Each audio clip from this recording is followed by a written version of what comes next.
Et pendul er et objekt, som svinger fast med en snor, og så det går fra yderstilling til hvilestilling til yderstilling.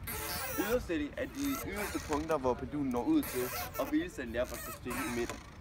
Og så svingetiden er målt i, hvor lang tid det tager fra yderstilling til yderstilling til yderstilling. Og det bliver målt i frekvens, som er hvor mange svingninger i sekunder. Og så kan man også se på, hvor hvis står, og så gyngen sat meget højt op. Det havde kaldt amplitude. Det måler man efter. En dæmmesvingning er for eksempel en gynge eller en lod, så bare gyngen bare svinger frem og tilbage.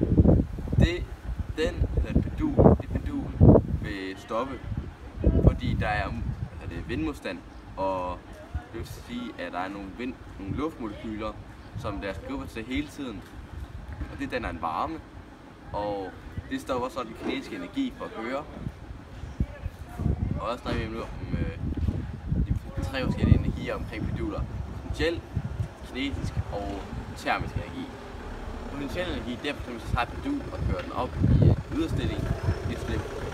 Der bliver den potentielle energi, som bliver om til kinetisk energi, og så når den kører over en anden yderstilling, det er potentiel energi igen.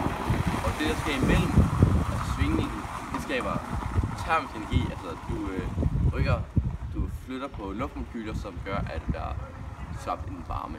Så den er bare så minimal, at man ikke rigtig kan mærke forskellen i stor.